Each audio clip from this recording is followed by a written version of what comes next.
So we usually go to Eurobike every year to review the new Riese and Muller models, but I decided to skip this year because I have a new family at home. My daughter was born about 8 months ago yesterday. But I still wanted to make this video about all the new updates. I mean, there's a lot of them. I think a lot of them are what people were kind of waiting for and hoping for. We made another video about all the Bosch updates, which is really relevant here. And what the updates we're seeing, it's kind of dependent on the Bosch system, like having dual battery, ABS, eshift, some of these different things, and just kind of carrying that over to the rest of the lineup. So that's a lot of the updates that we're seeing now. It's just really these models being updated. You can generally tell that it has an update if there's like a new model with the number behind it. So for example, you have like the Delite and then the Delite 4, which is basically the 4th generation of the Delite. Just simply means that that's just the newer version of that bike. I figure it might be best just to break down the overall updates to the Bosch system, and then we can kind of go model by model, explain kind of how those things are implemented to these new bikes. For one, eshift is now available. Now we'll see roll-off on most of the Smart System bikes. That's pretty popular for us in our shop. We're also the national roll-off service provider, so we're kind of a big fan of that system. I ride it on my own personal bike, on my load. It's nice to see it kind of carried through to the rest of the lineup. But another update with eshift that we're seeing is the Enviolo automatic is going to be available on more models. This is something that previously was kind of limited. We saw it on the Nevo as well as the Paxter, but now we also see it on the Charger as well as the multi-charger. Personally, I'm a big fan of this, and I often recommend it to people if they're maybe not that enthusiastic about biking or shifting. It really makes it simple for people. North America in particular, it seems like people are maybe not as familiar with shifting gears. Maybe they're not biking as much. Whatever the case may be, it works well. Dual battery is now also an option, so we'll see that on models like the Load 4 and the Paxter 2. We also have this new Powermore system, which is kind of a range extender. It's 250 watt hours of battery, and that will enable you to add this battery pack to any of the Smart System bikes. What many might have a 750 watt hour to add on this 250 watt hours to give you a total 1000 watt hours of power. So it's really cool, and you could even bring extras if you wanted, where you can kind of swap them out and stuff like that. I think it weighs about 3 pounds, so not too bad if you wanted to carry an extra one along with you, just as an option to have some extra range. Now, speaking of dual battery, one thing that's kind of interesting is the Super Delite and Supercharger are not updated this year, but I suspect that more people might be into having the Charger 4 or the Delite 4 now with this Powermore, because you get 1000 watt hours. Now, the Super Delite and Supercharger right now are 1250 watt hours.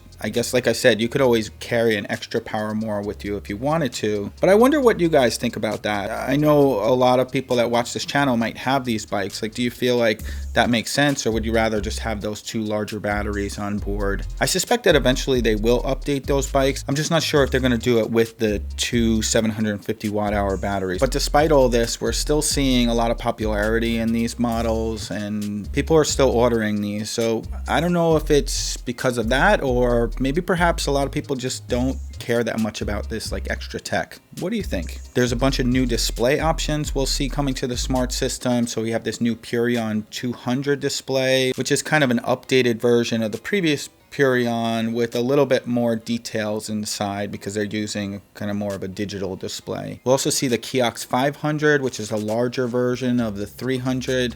I know many are asking, like, is the Nyan coming? I don't know. Bosch is not really one that's gonna leak those things, maybe in the future, but the nice thing is it's pretty easy to upgrade this stuff in the future, and that Kiox 500 is pretty large. We also see the Intuvia 100, which is kind of a simpler display for those that don't need all the extra color and special details, just to get the basic things without, stuff like GPS navigation and stuff like that. We're also gonna see ABS, anti-lock braking. Something that people generally only find in cars and motorcycles, but now carry onto the bicycle world. This is something that actually Bosch has implemented for several years in Europe, but this is the first time it's come to the US.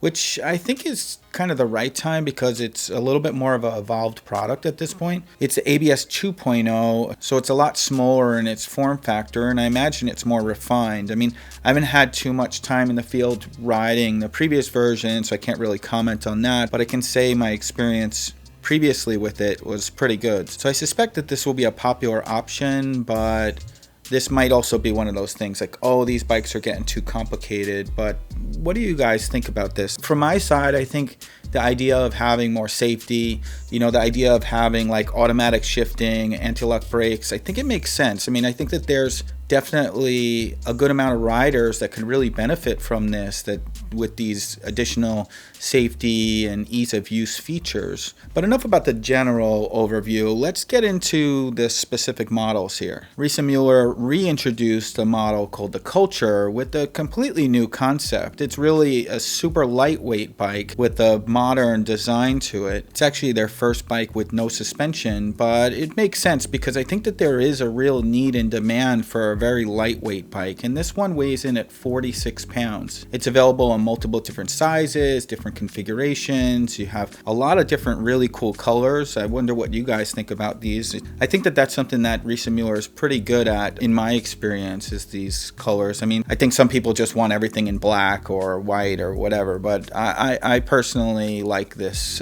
creative exploration in colors. The standard frame is available in denim and biscuit, and the mixed frame is available in denim as well as blossom. So they did a bunch of things to achieve this lower weight. For one, they integrated a 400 watt hour battery into the frame, so it's not easily removable. I guess in some ways this actually adds to the security of the battery, but it also enables them to potentially use less frame material, which can bring the weight down. They also use this new SX motor, and actually they're specifically using this sprint motor, which is a lot lighter. It's kind of based on the CX and speed motor, but it's significantly lighter. It has a little bit less power, but I think if you're a more sporty rider, it'll work just fine, or really if you're a place that doesn't have really big hills. If you have really large hills and you don't want to work that much, I'd say go with something like a bike with the CX or the speed motor, or something like the Roadster or Charger or something like that.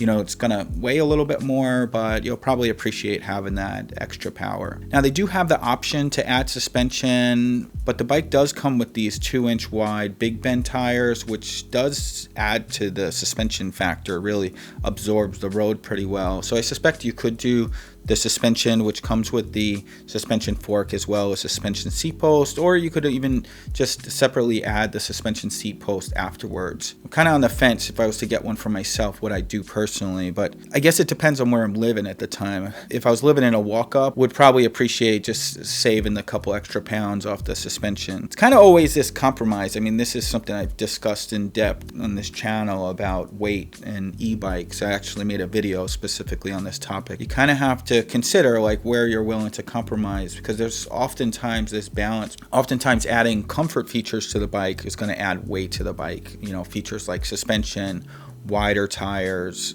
suspension seat post, larger saddle, or rear suspension on a bike, that's going to add a couple of pounds as well. But for those that have it and have experience not having it, many would say that that's a very worthwhile compromise. But where weight really becomes one of the greatest factor is living in cities and things like that. But we'll get back on topic here. Now, as with all the Smart System bikes, it has the option to add in GPS tracking and an alarm system.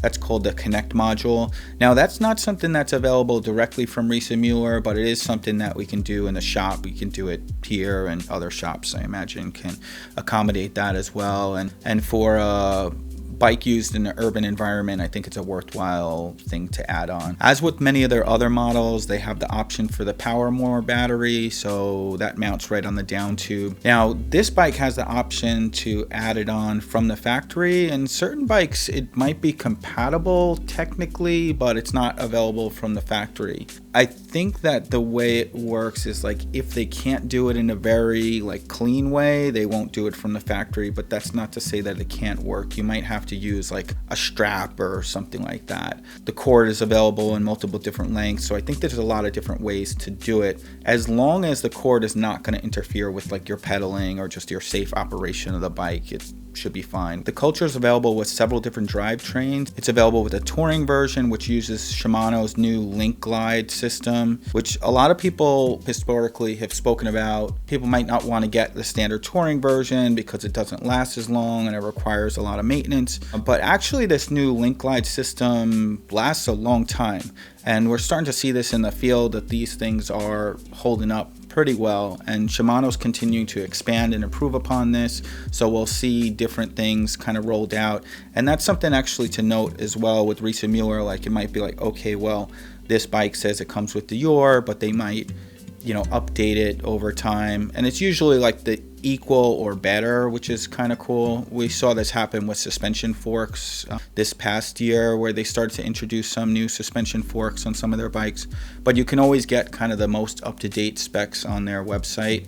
This actually tied directly into their manufacturing, so saying exactly like what they're building, which is kind of cool. So you have the touring version, which is a derailleur and cassette. You have the silent version, which is an 8-speed Nexus hub. And then you also have the Vario version, which is the continually variable transmission. Now, both the Vario as well as the Silent are coupled with the belt drive. And those would kind of be the lowest maintenance versions. I'd say, you know, between the Vario and Nexus, they're kind of similar, but perhaps the Vario would be a little bit lower maintenance because there's no maintenance to actual hub. But over time, the Nexus might need some maintenance there. Most of the other updates are iterations of their previous models or expansion of their current model families, including like new drivetrains, or in the iterations, you know, we'll just see going to the Smart System. The first one I want to talk about is the Delite 4 specifically. This is Riese and Muller's flagship model. Basically, their initial concept is really control technology, full suspension, and it's not so much just about comfort, it's also about safety. The idea that when you have full suspension, it really keeps the wheels planted on the ground, improves the handling experience. So most would look at it as like, oh, this is a full suspension mountain bike, but actually it's kind of that, and they do have a mountain version, but it's really a full suspension bike that's really designed for all terrain. It's really designed for the street and off-road, as opposed to maybe just off-road as most mountain bikes are. So they updated this to include the CX and Speed Smart System, now available with all the drivetrain options, the Vario Touring, as well as the roll-off versions. It comes standard with a 750 watt-hour battery, and it does have the factory option to add the 250 watt hour range extender called Powermore. That will give you a total of 1,000 watt hours of power, which, as I mentioned before, is a little bit less than the Super Delite, but I wonder what you guys think. Is that something that you're going to be more into? My side, like what I generally recommend people is they optimize for their most use scenario. I don't think that there's too many people that are actually using the full range of 2 batteries all the time, but they want to have that option to do that. So I like the idea to be able to have kind of a lightweight, streamlined bike most of the time, and then when you're going on these longer trips, you have the option to kind of carry more with you. So historically, the Super Delite has been a little bit more popular for us than the Delite, so I do really wonder what's going to happen here. It comes standard with the Bosch Purion 200 display, but it has the option to upgrade to the Kiox 300 or Kiox 500. Those displays will give you a little bit more details, including turn-by-turn navigation. It's more color, and you get more health data and more connectivity and stuff like that. You also have that option with all these displays to connect the eBike Flow app, and you can get even more information, data. And I guess this is more the concept behind the Smart System, to have more access to this information, to be able to share it between different apps like Strava, or getting into, you know, different health information. And it does seem like a lot of people really want this. One of the things that I'm really excited about the Smart System is this idea of like over-the-air updates and diagnostics. You don't necessarily need to come into the shop for these things. I mean, certainly we love to have you and we're excited about it, but I think there's a lot of times people are traveling or this and that, or, you know, maybe they live in a more remote area, and to have access to more information in my book, is a good thing. You also have the option for ABS on the standard version, but the GX option will not have that at this time. And the Delite is available in Tundra Gray and Urban Gray matte. Tara told me this is the point in the video that I'm supposed to ask you to like and comment on the video, so here's me doing that. I guess it does really help. So if you can, we appreciate it. I would say I'd ask you to subscribe, but I'm only going to ask you to subscribe if you think that you really like to see our videos, because if you subscribe and you don't watch our videos, that actually hurts the algorithm and stuff like that, but we don't need to get into it. But back to the video. Its low step counterpart, the Homage, has also been updated. So we have the Homage 4, which has pretty much all the same features. One of the differences is it's a low step, but it's full suspension, has ABS, has the same drivetrain options, that sort of thing. Batteries are a little bit different. So you have this integrated 625 watt hour battery as standard. If you wanted the 750, that's not an option on this bike, but you do have the ability to have dual integrated 625 watt hour batteries. You could also potentially add the Powermore to this, but it's not a factory option, but I suspect that's the sort of thing that we could potentially do in the shop. I think the reason why this might be the case, it's interesting, because like the port is there for the charger, but you have to mount it upside down. So I feel like that would look weird, and I don't know if it was like Bosch's decision or Riese and Muller's decision. I think it's possible. So something to consider if you wanted to just have that instead of the dual battery. Dual battery is great too. I mean, it's plenty of power. So I guess this is one of the larger standard frame bikes. Battery capacity, like if you wanted a non-cargo bike with dual battery, this is one of the only options right now, aside for this like Powermore option. The Roadster has now also been updated to the Smart System, now called the Roadster 2, really having very similar options. You have the Touring and Vario option available in the standard and high speed. That you also have the Purion 200 display, as well as the option to upgrade to the Kiox 300. The Charger 4 and Evo 4 have also been updated. ABS now available, as well as roll-off with the eshift, as well as NVOLO automatic. So really full suite of options. You can also add the Powermore battery. And just so you understand kind of the way the frames and the styling works and stuff like that, you have the Charger, which is a standard frame. You have the Charger Mixed, which is the kind of lower step version. And then the Nevo is the lowest step version of those bikes. So these are kind of their core hardtail bikes, I guess you can say. The Charger 4 is also now available in a new color called Dark Red Matte. The Tinker 2 will remain more or less the same as it was updated last year. Now it's available with the Purion 200 display, which probably makes sense for that kind of compact bike like that. And the Load 4 is now updated. And this was kind of a big thing that came up quite a bit this past year. People are looking at the Load and looking at the Load 4 and saying like, well, I want it with roll-off. I want it with dual battery. I want it with whatever. That wasn't really an option, but now it is. Like, those things are options. ABS is also an option. So I suspect that a lot of people are going to go for those options. I think ABS makes a lot of sense on a bike like this. Having dual batteries, I mean, that's pretty killer. Two 725 watt hour batteries, that's quite a bit of range. And you'll see those on both the Load 460 as well as the Load 475. Somebody had asked to kind of compare the Load 4 and the Packster 2, which is another updated bike, including dual battery, ABS. I'd say it's probably most close to the Load 75 and the Packster 2 because they're kind of a similar capacity. The Packster kind of has a wider box and a taller box. Some people really appreciate that for added coverage, I guess you can say. I think safety-wise, there's a lot of similarities, but one of the big differences, the Packster 2 has cable steering and the Load has a steering arm. I think the steering arm is a little bit more sporty in the way that it handles. Also, the Load 4 is available in high speed where the Packster is not. I personally ride a Load 60 roll-off high speed currently. I really like the ability to ride high speed, but is in part based on like where I'm riding it. I think if I was riding in a place with like better infrastructure and riding in a more dense area consistently, I might not need it as much, but it's nice to have it when you want it. But I found that the people that really appreciate having the Packster is having that extra space, having some of these, like, I guess it's kind of like a little bit more evolved touch points. I mean, they have this like PP box on it. The seats are a little bit different, but I'm still all about the load. But I think the Packster will continue to grow in popularity. Other things is you also have the option for automatic shifting on the Packster, which is pretty cool. And now you have really the largest battery capacity out of any of the Riese and Muller bikes, with two 750 watt-hour batteries, which go underneath the frame. Really slick design, and keeping that weight really low. It's pretty cool.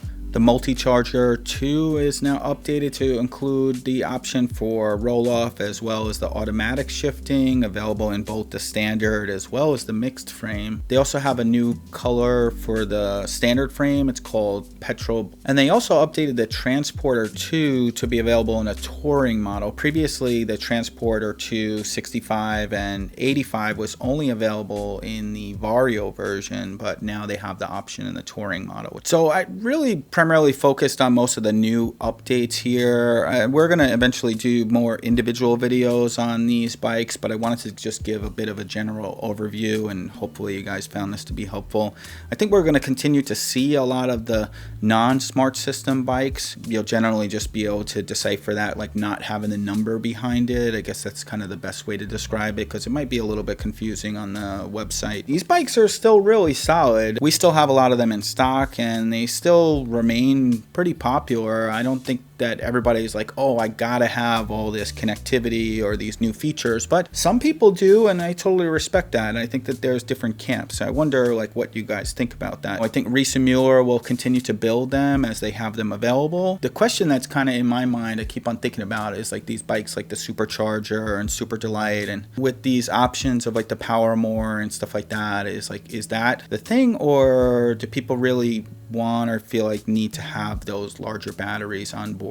And trying to put myself in the shoes of the people that are like doing these cross-country tours, and there are many that are doing it on these bikes. You just like want to have as much as you can and just have it as simple as you can to kind of swap them out. So maybe having those extra places to put the batteries makes sense. But if you have any questions, put them in the comments below, or if you're interested in purchasing one of these bikes and you're in the US, we'd love to help you. I mean, we have 3 different shops: New York, Delaware, and California, and we also have a lot of experience actually shipping these bikes throughout the US, particularly where there's like not another dealer in the area, because I know that is some people's case, and if that's you, we'd love to help you. Well, I hope you found this video to be helpful, and if you like learning about e-bikes like this and just using bikes as forms of transportation and just kind of different ways, I hope you consider subscribing to the channel. Well, I'll see you soon. All right.